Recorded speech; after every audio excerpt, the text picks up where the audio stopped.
Bonjour and welcome to the Tarot of Claude. Today I'm going to be doing the 2022 yearly tarot reading for the sign of Aries. Those are general readings, they will not resonate with everybody. Please take what applies directly to your circumstances and discard the rest.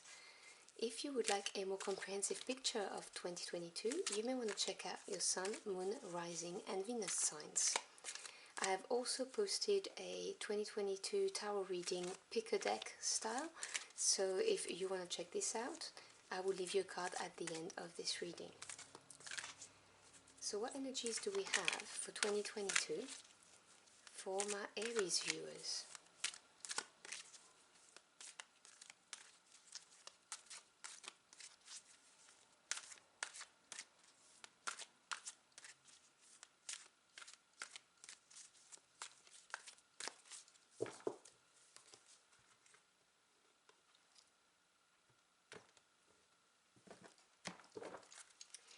I'm going to pull out one oracle card and one tarot card for each month of the year, and then I will close out this reading with one card from the Beyond Lemuria oracle deck.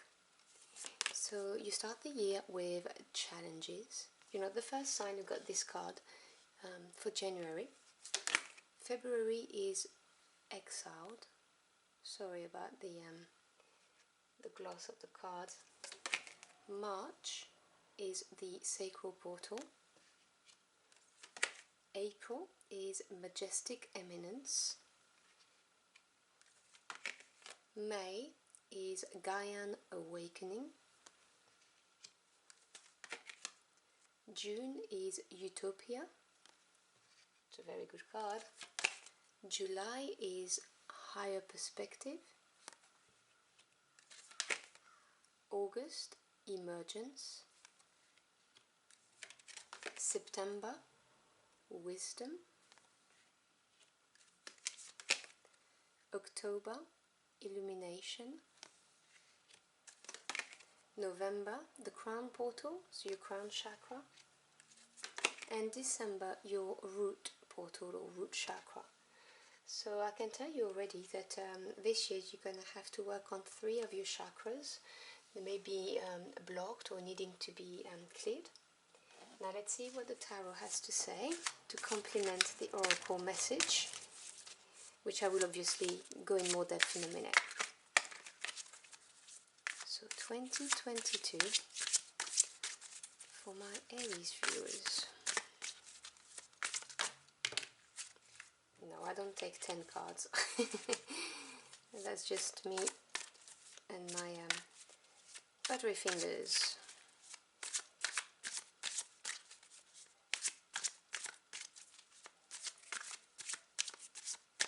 Okay.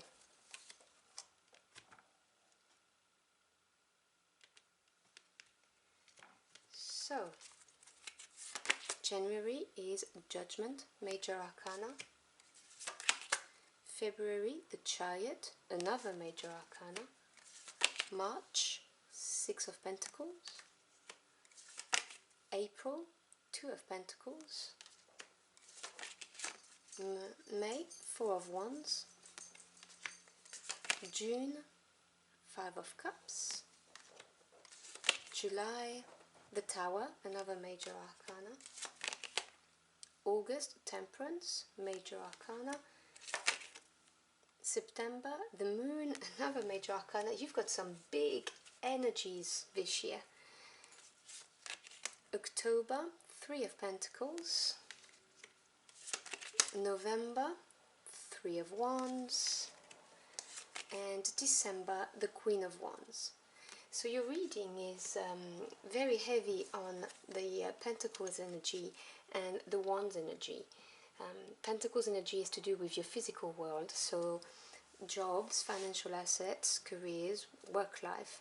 Also anything that's material, so home life, like your house, your apartment, relocation, buying a new place to live.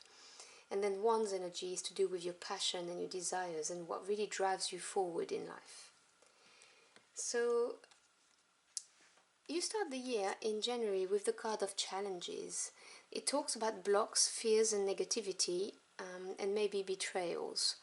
It is mixed with the Judgment cards. Now, major arcana are big hitters on your life path. They are energies that will make you grow. And for this year, you have 5 major arcana, which is nearly half of your reading. So this is going to be a very important year for you, for your personal development. But the Judgment card can mean several things. It can be, you know, a wake-up call. It can be a spiritual wake-up call is what I mean by that, like shedding the old and bringing in the new on your personal path. But it can also be the report card, you know, literally being judged on what you've done and what someone else has done. And this is what I'm getting. I think that January is going to be an eye-opener for you, a wake-up call to look at someone's behavior, someone around you.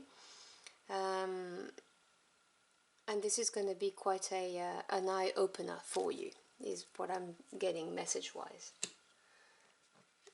Then in February you've got exiled, illusion of separation, disconnect, isolation, with the Chariot. Now, the key word on this card is the illusion of it. You are not isolated, but you may feel like you are not connected with your environment and people, generally speaking, and that may stem from the January energies. You know, if you've been betrayed and this has been brought to your attention, this may leave you, starting the month in February, with the illusion that you are not connected, that you are alone. But you're gonna pull through. You have the Chariot. Now, another major arcana, so big life energy, and the Chariot is the victory after a big battle. And so whatever it is that's going to be exposed in January, you're going to come out of it successful, victorious. This is a very positive card.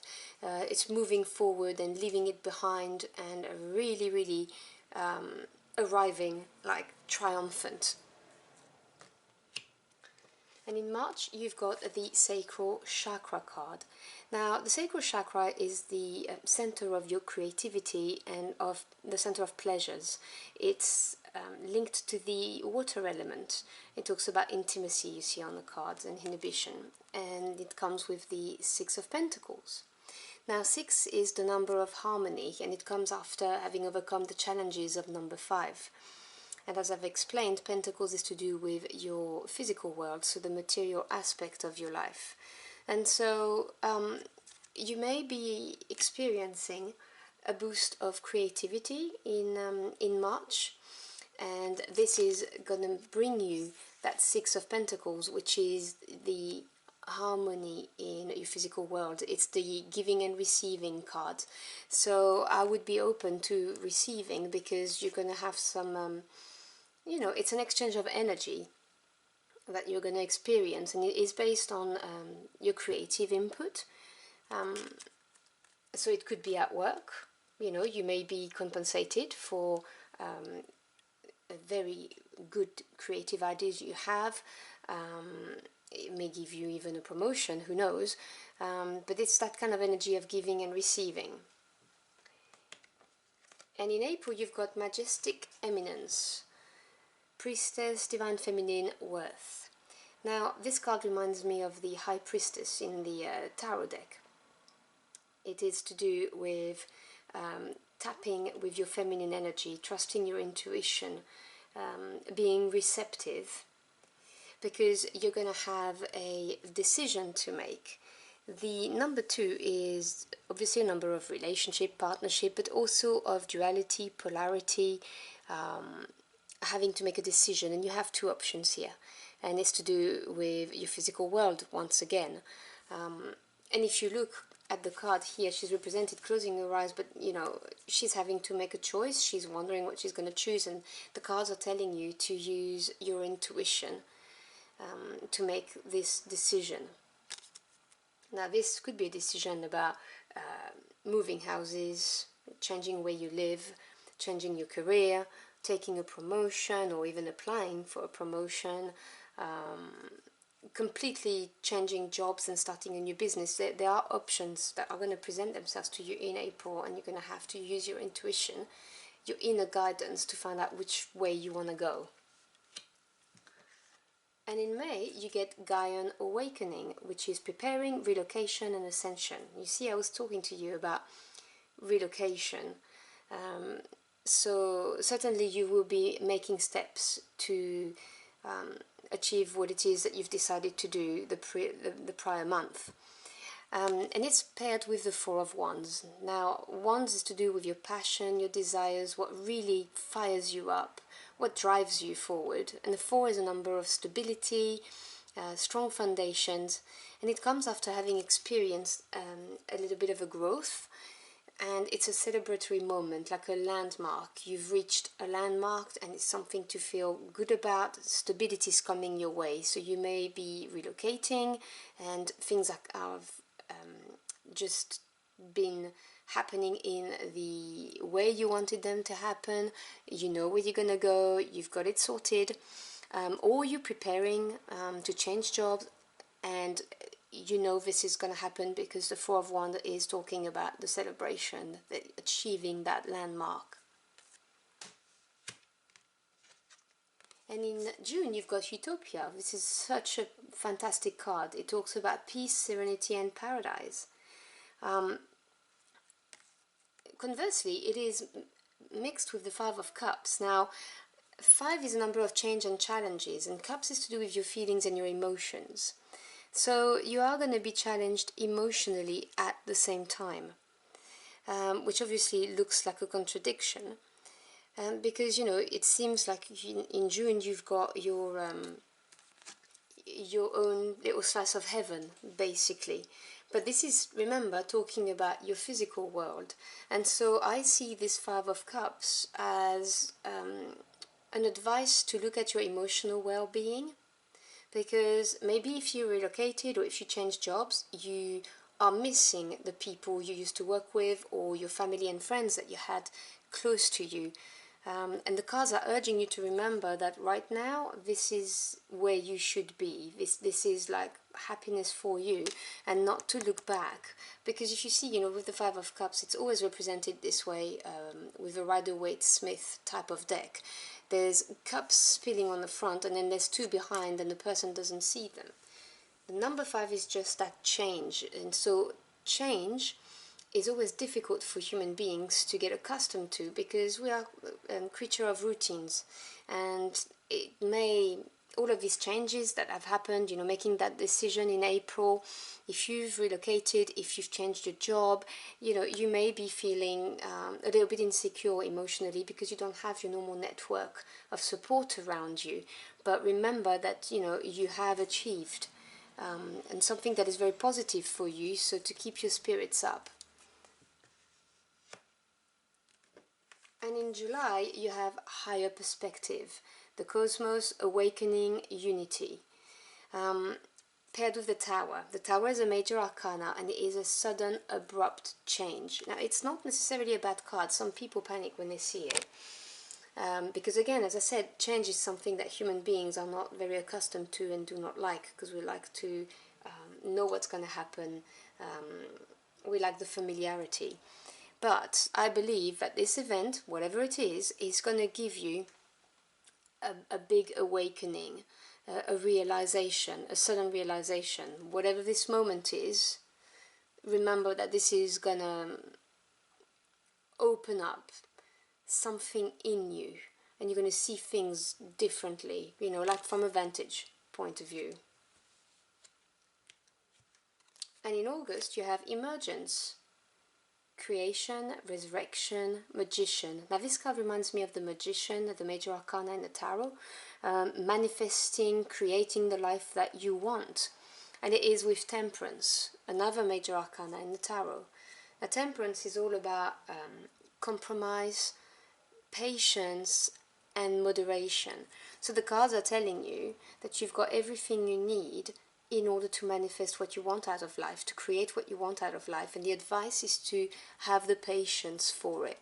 it's all about having the right proportions when you do a spell, for instance, on this card.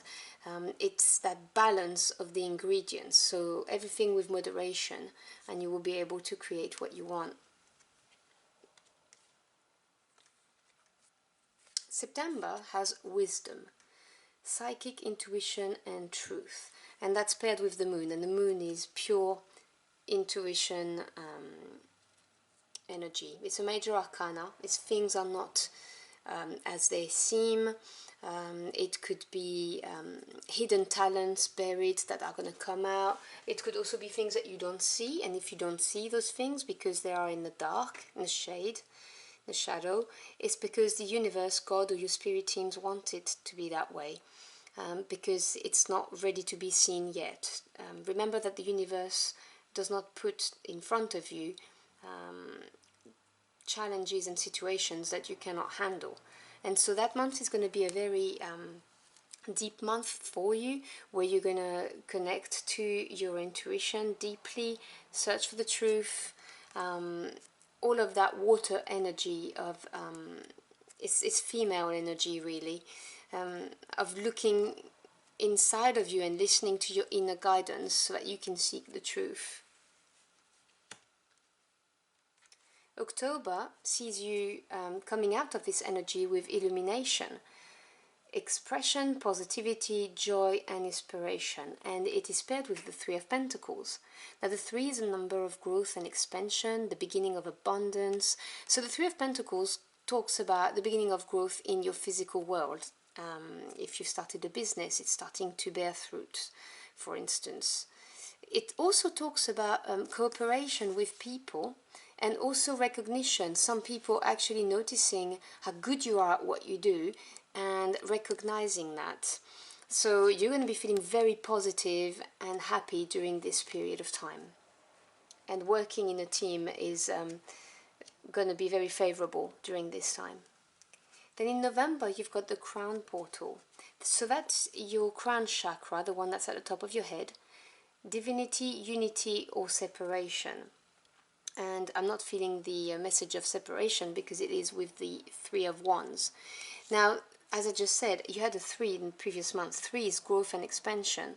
And Three of Wands is in the realm of your passion and your desire. And this is you starting to see the fruits of what you've put your heart and soul into.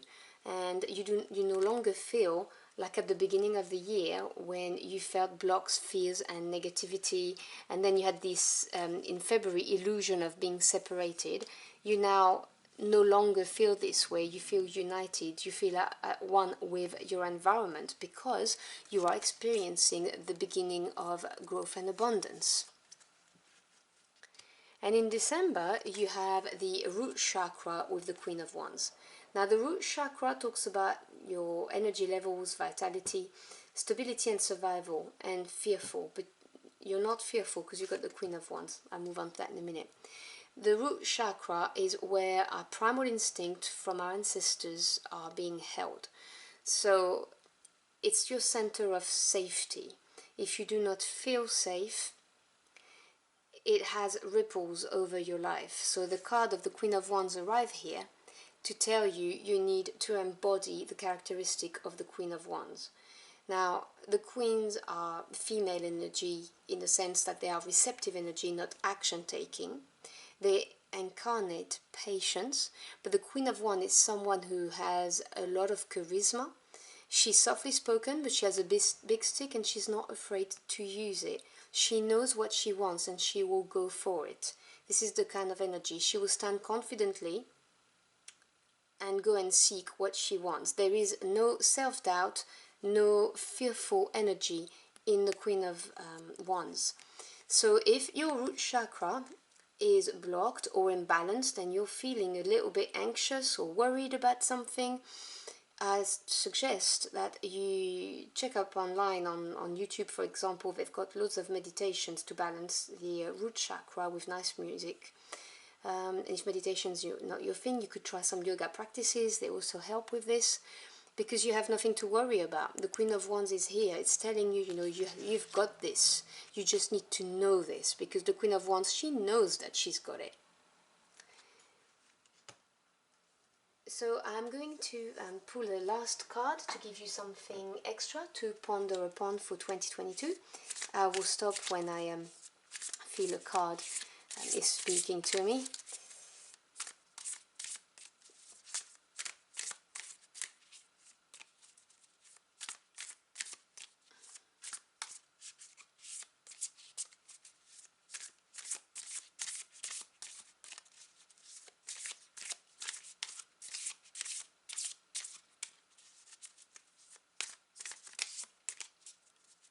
Okay, I'm going to take this one because this is the third time I'm seeing it. So let's see what this card wants to say. This is your art.